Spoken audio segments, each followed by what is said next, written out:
and welcome back to another episode of JeikuFilms podcast.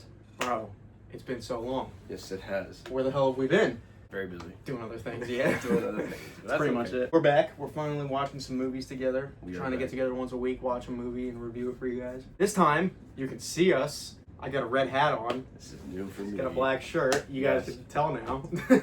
But we figured, why not throw a little video action in there for this new season of the podcast. Yeah. Everything is new. We're updating everything.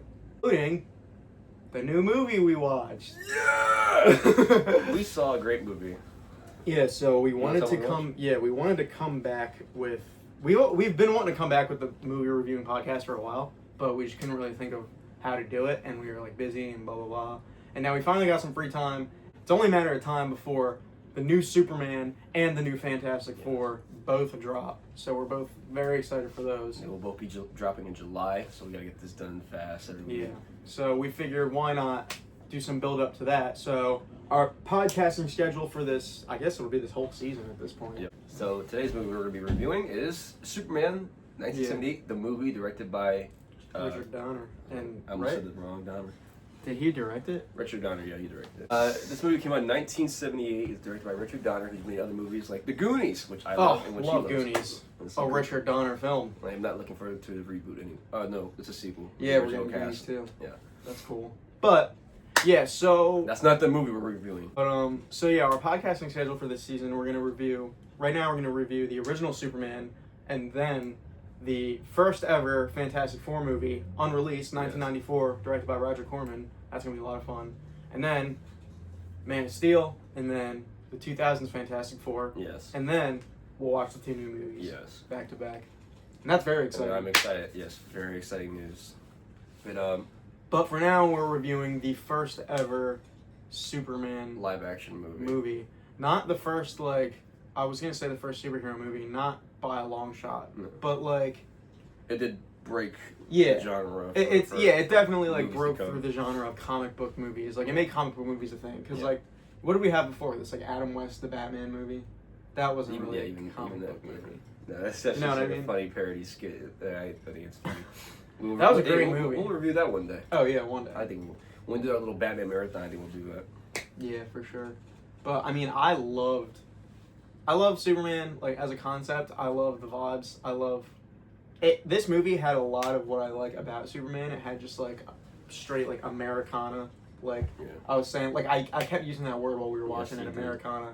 Because it's just, like, scenes of him on the farm in the 50s, and, like, clothes like in Chuck Taylor's, or like, scenes of him in the city with, like, his coffee, and it's just, like, so, like... It's really nice. It's really cool. It's very well shot. It's a very, if you the miniatures in this movie are great, are fantastic. When you get to Krypton at the beginning of the movie, you see it, and when he goes there later, when he throws his crystal in, you see it rise up. You see the Fortress of Solitude rise up. And that's all shot, and that's all real. It's no CG. Like you said, there's no computers that generate I'm saying, any like, of that. That's literally, that's not for them to being good at 70s, Blender. That's being good at making movies. That's just great visual storytelling. Exactly. No, like, I love, like, it was really cool. And, like I said, it broke the boundaries. Like, it was the first big comic book movie that set the stage for what comic book movies are supposed to look like. Absolutely. And, like, all the characters were great. Like, well, yeah, it started, like, the movie opened on the Fortress of Solitude, and immediately it was, like, these long shots of, like, these intricately made miniature, like, sets, and just, like... Yeah, Donner keeps you... He wants you to see everything. He, like, lets the audience see what's going on. Everything is so intriguing. Every single effect is, like, so, he holds the shot long enough. Right, exactly. You can feel it right there. And it's just, like, the costumes that they were wearing on Krypton, shit like that. I love those details. They're very nice. It's very captivating, all of it. Yes. But that's what a movie's supposed to do. Like, it's supposed to, like, draw you in. And that's why, like, I feel like, to this day, people are, like, praise this movie for being, like, one of the stepping stones. One of the holy grails. Yeah. But you can see James Gunn's very interested in that movie. Oh, yeah. A lot of his new movie takes a little bit, we see. So far from what we've seen. Yeah. I can't wait to see the movie. But they both Solitudes, they both rise up from the ground, which I thought was interesting. Yeah, cool. I'm glad he's bringing that back. He's bringing back some, like, interesting characters from the original movie too. Yeah. He's taking his, like, interpretations. Otis. So, speaking of which, speaking of characters, first and foremost, Superman, Clark Kent, he's perfect. Yes, Christopher Reeve nails it. Perfect. as being the nerdy, quirky guy at the Daily Planet. I almost said Bugle. At the Daily Planet, and then he's so great at switching his character, his whole persona. So confident Yeah. when he's Superman. But like you could still tell. I mean, like I guess you're not supposed to, but as the dramatic irony, as the viewer, we could tell it's the same guy, and it's so like, oh, dude, he's so good. It's so good. Yeah. He's perfect. Lois Lane, I think, is really. I liked her in this movie. I love Margot Kidder. It's so easy to make Lois Lane boring as hell. Yeah. Like I don't know how to write Lois Lane if I ever wanted She's supposed to be a well-confident writer and a well-confident reporter. There you go. And we got that a bit. That's exactly what we got. And I like that. In the second movie, she does way better. She was a little creepy sometimes, though. Yeah. Like, their interview at her that apartment. was a great scene. Probably the most iconic scene in the movie where, like, their iconic interview. And there's no fighting. There's no big action scene. No, it's just the two main characters on top of a roof. And, like, they just talk. And she's like, how tall are you? Do you have a girlfriend? And those are important scenes, and I liked it. Yeah, she was definitely feeling him, but she definitely oozed confidence, which was like I said, very interesting character, very tough to write, Lois Lane, so I'm glad they did her justice. Jimmy Olsen was there. He was fine. Yeah, like 5 minutes of screen time, but that's okay. That's all. He was perfect though. Like that's He played his I role. feel like he could have been a little goofy or funny, Yeah. but that's just me personally. You know. I liked it. Yeah, they gave him the bow tie. He got a bow tie and like his first scene, so cool. Yeah, Jimmy was fine. Jimmy was fine. Perry White was cool. I love Perry White. I don't know the actor. Forgive me. I don't know the name of the actor, but it seemed like a Fred Willard role. You know Fred Willard. No. He was Harold and Kumar, his boss in the beginning. Okay, that's funny. And he did Totally Obsessed. He was the host of that show, Totally Obsessed. Okay, yeah. I feel like that was like a Fred Willard role. Like Yeah. I feel like he definitely could have pulled that off. But no, the guy who did it was the great. guy who played Perry White was. He's no J. Jonah Jameson. No. But then again, He probably was there. Maybe he was the inspiration. Yeah. No, he was Now, great. a character I fucking love, Yeah. Lex Luthor. Lex Luthor. Was- Sex Luthor himself. Sexy Lexi. Oh yeah, Gene Hackman. He died recently. Yeah, I knew that. No, I didn't. Yeah, rest in peace to him. Gene Hackman was great in this as Lex Luthor. Oh, thanks. Yeah, no, he was great. He was great in this. He was like so. I love him because he's just like, he's a dick, obviously. Yeah. But like he's so so into himself. Into himself, and like that's his downfall. I love it. He's literally like a goofy ass comic book villain, but he's like smart. In the way he treats his girlfriend in the movie. Yeah, It's like so horrible. he's like I love some of forgot my her favorite name. sines. Yeah, I forgot her name. I know you just kept calling her out, and I just don't remember her name. Yeah, Lex Luthor's girlfriend. That's her name. Yeah. I call her Alexis Luthor.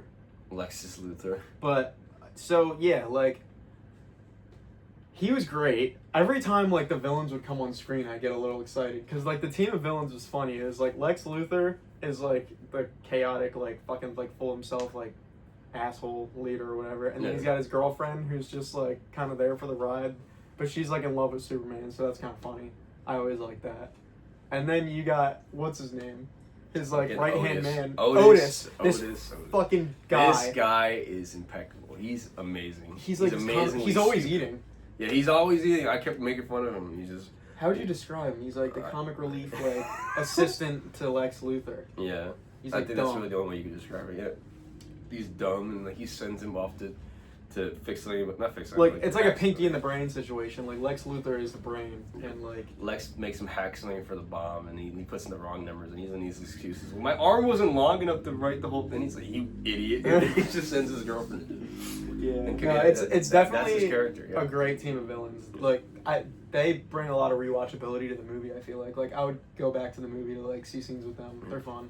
Like, oh my god, I just realized. Yeah, remember when they were going to that train station, and then they really murder a guy. Like, Oh, the guy yeah. got ran over by a train. Oh yeah, in the beginning. Yeah. Dude, there was a scene in the beginning This where is a like PG they were movie. going to their hideout. The villain's hideout is like you get to it by like accessing this like secret like emergency door in a abandoned subway tunnel or a train tunnel. That set was awesome. And like the door was like closed. Like the one dude was like trying to open it, so he was like getting it so he could get in. But then they saw him coming, so they like closed the door on him, so he got stuck in the train like track or and whatever. it slowly, the door started slowly moving forward. Yeah, and he pushing just like him and making him it pushed fall. him out in front of the train. And the train ran him over. Crazy. And that, yeah.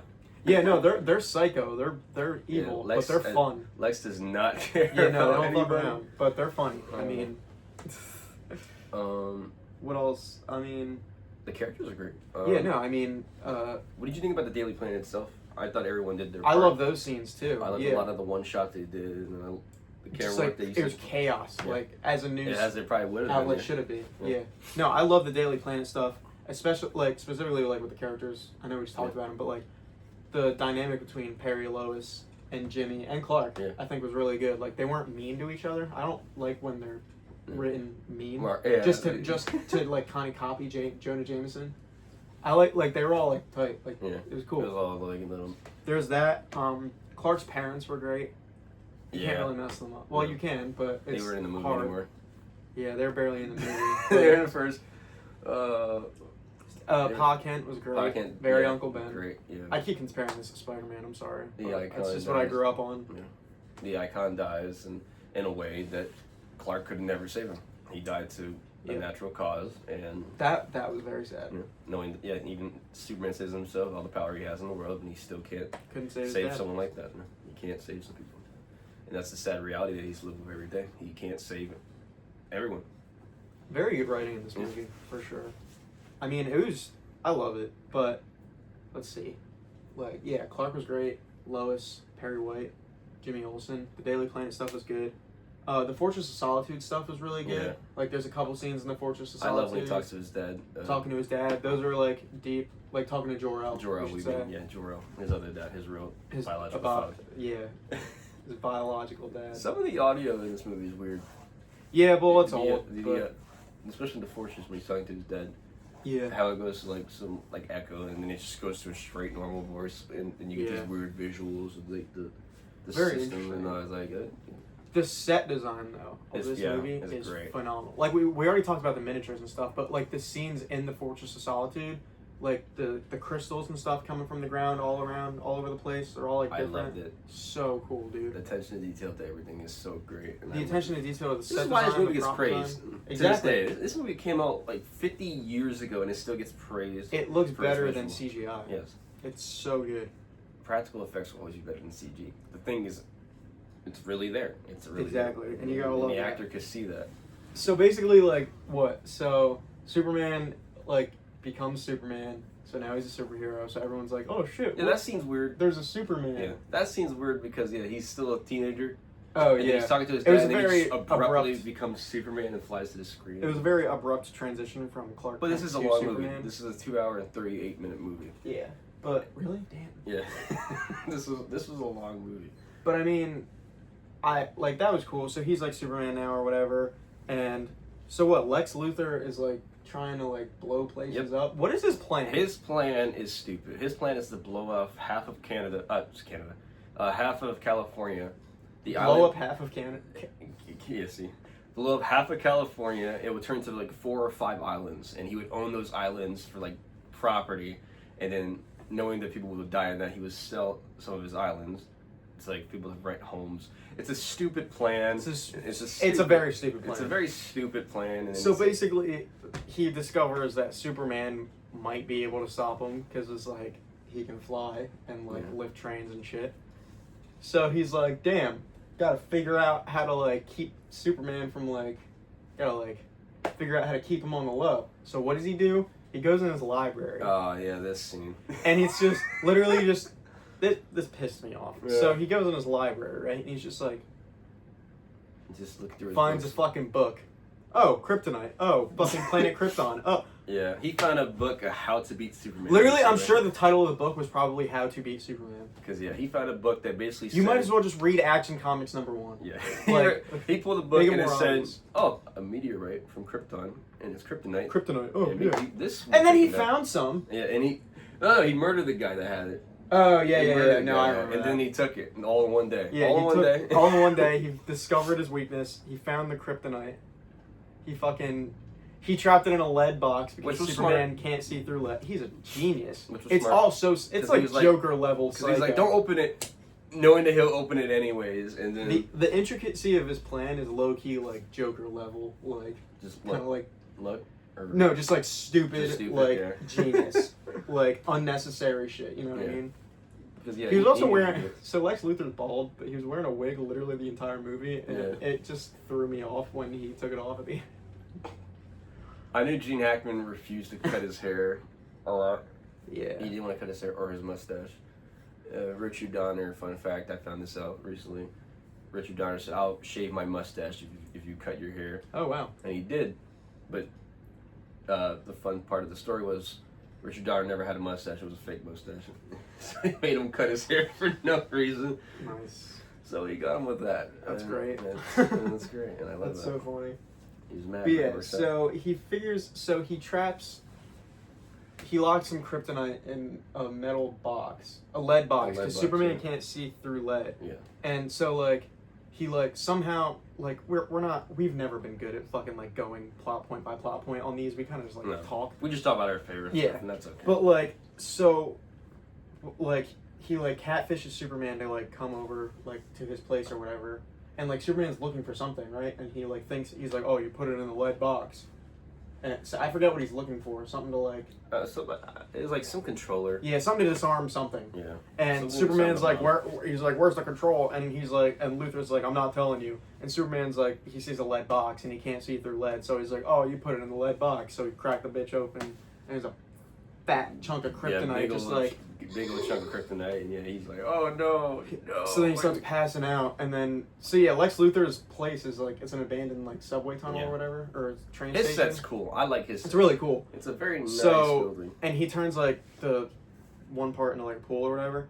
So he like wraps the kryptonite around Superman's neck and like throws him in the pool and like tries to drown him. He made a little chain for him. Yeah, he made a little pretty sick chain. Yeah, but he harms him. Yeah, he throws him in the pool trying to drown him, but then he breaks free, and Lex Luthor's girlfriend. Yeah, I was say by that. There you go. Helped him out. His girlfriend helped him out, and yeah, she kisses him without his consent. Yeah, this movie's weird. There's a lot of weird like kissing unconscious people. But yeah, that's three I can think of. Yeah. 3? I can only think of 2. The general scene. Remember when they did the car that flipped over, and the lady, Lex's girlfriend, is wearing the all red, and he's telling the group of guys like, "Look away." Oh yeah. Oh, that was fucking weird. He was a pervert. Dude. He told them guys, "Look away. I got this." This movie's very like. And there's 3 times this happens. Perverted sometimes. God. But I mean, yeah. Overall, a pretty good movie. Yeah, like she Margot Kidder. Lois Lane, she's like, what color am I wearing under? Yeah, dude, she's interviewing Superman. She's like, how tall are you? Do you have a girlfriend? What color? If you can see through how big? Shit, how big? Yeah, what color underwear? How tall are you? yeah. Pink. You like pink? I like pink. It was very fucking strange. It's very horny. Very horny. Yeah, that's very fucking weird. But I mean, other than that, pretty good movie. Yeah. Like I think the villains are like. I think I really like them. Like, they're really funny. They're probably my favorite part of the movie. My favorite part of the movie is Superman. Yeah, but indeed. Yeah. I got a question for you. Oh God. You already know it. We're gonna talk about the ending real quick. Yeah, I've just been dreading this. The best part of the movie. No, I think I it's say the worst. I say that very loosely, by the way. This is the worst part of the movie. It's not even arguable. This is the worst part of the movie. Listen, I love this movie. It's a classic. It's very good. But this ending sucks. Okay. So, like, everything's exploding. Superman's able to save 2 out of the 3 situations. Lois Lane dies. He sees her, he flies to her, he sees her, and he picks her up. She's dead, he screams, and he flies up in the air and rotates the fucking Earth to the left side. He spins it, goes back in time, and then goes back, turning it to the right side, going to the exact moment before she dies so he can save her before anything were to happen. And that is the stupidest part of the movie. Because it just shows you it's a cheat code because he can always do that. Yeah, like what's the point of any other sequel? And like, spoiler alert, not really, because these movies are old as shit. Yeah, true. He never does it again. So it's a one-off thing, and it's stupid. Yeah. So, I just literally like, I love the movie. I thought it was great. There's a lot of corny bits. There was a lot of weird bits. Yeah. But then it got to the end, and like I was like, all right, Lois isn't dead. And he like... Because you're like, yeah, she's not dead. This is the first movie. I was like, Lois isn't dead. And you were like, no, dude, she's dead. And I'm like, all right, I know she's not dead, or even if she is, like, she's not gone. Like, how are they gonna bring her back?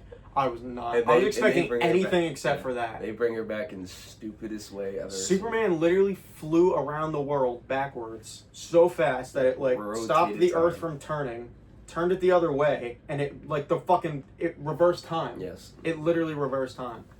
And it kind of defeats the whole purpose. It could have shown like, yeah, he still can't save everyone. But yeah, having her die in the first movie, I get would be crazy. No, that would be stupid. Yeah. But the way they did it was dumb. And I don't agree with that being the ending. They could have done something else. They chose that, and I'm not going to tell another director how he should do his job. I mean, overall... Ready? Yeah. Overall... I love this movie. I love this movie. I love this movie. Phenomenal movie. Phenomenal characters. Characters great. Settings phenomenal great. Cast. Phenomenally shot. Yes. Phenomenal effects. Yes. Phenomenal Especially, set like design. we said, without computers. Without computers. And they were able to do... Even like the opening, when they're just showing the credits, or just the actors' names, I still don't know how they did the effect. Yeah. I think that's cool that they did that. And to this day, like, everything is impressive. And it's, like, it broke the mold for comic book movies. This is... You can finally take it seriously. Yeah, no, it's very, changed very people's good. Perspectives, and I think this movie did it, and yeah, it broke genre. And this movie is still talked about to this day. We're still talking about it right now. Yeah. Like, it's still talked about this so day. good. Like, overall, everything is really amazing. It was weird at times. The writing was very weird at times, and the ending was horrible. The ending is horrible. Those are my two gripes. Everything else was amazing. Set, costumes, writing, characters, the way it was shot, fucking everything was really good. Ending was horrible, and it was a little weird at times. Yes. That being said, I'm gonna give this a fucking 8.7. 8.7. I was thinking a 9.1. Damn. Yeah, the ending really is the biggest problem of the movie, and it brings it down to 7 points. And then it has its moments where it's aged. Yeah. The movie, like, it's slow at times too. The beginning 30 minutes is very slow. But I mean, Richard wants you to feel like he wants you to explore Krypton itself in the beginning. Yeah. And he wants you to feel like see his high school days, and then you see his passing of his dad. Yeah. And you linger to those moments, and you see the Daily Planet. So like the first 40 minutes is no Superman. Yeah, it's a little slow. But when you get there, you're there. You're there. Oh, yeah. You even get a little montage. He saves a cat. Yeah, he literally. He saves like 6 people. Like, literally, once you get to the Superman part, like, it just throws up on you. Like, it's like he saves 6 people in a row. But yeah, I mean, I'll give it an 8.7. Okay, 8% is reasonable. Yeah, give it a 9.1. Like you said, the ending is the catastrophic part of the movie. Yeah, it's so bad. But yeah, Richard Donner, Superman, the movie, 1978. Thanks. Yeah, and that is what the movie is called, by the way. It is called Superman the movie. Yeah. I love that. I wish people still did that. I wish. Well, can you think of like any recent movies that have done that? Like no. Garfield the movie. They call it that? I think. Well, not the most recent. No, the most recent one I think was literally Garfield. Like, it's so lame. I miss that. Yeah. We're gonna the next episode we're gonna post is gonna be called we review the Fantastic Four, the movie. Yeah. The movie. Is that what it's called? No, that's what our video is gonna be called. Called that? Okay. It's gonna be called Fantastic Four episode of the podcast. The movie. When did that movie come out? 1994. Okay. But it looks like it came out in 1970. Fuck. Excited for that one. Yeah. But Superman was beautiful. It was beautiful. And that was the slogan of the movie. You will believe a man can fly. And yeah. If I were in that day and age, I would probably believe indeed a man can fly. Yeah. Very good effects. Very good writing. Horrible ending. Horrible ending. So the next movie we'll be reviewing for next week's podcast Roger Corman's Fantastic Four, unreleased, from 1994. Was never in theaters or anything. We both haven't seen it. I've seen clips. We both have seen clips. I've seen what the thing looks like. Yeah. Dr. Doom, he just showed me. I'm excited. These costumes are peak, and the part they made that is cool, and then I miss practical effects. But it's whatever. Yeah. Superman was great. Superman's great. 9.1. You said 8.7. Yeah, 8.7. Those are our final reviews. All right, peace. See you in the next one. I guess we gotta keep going.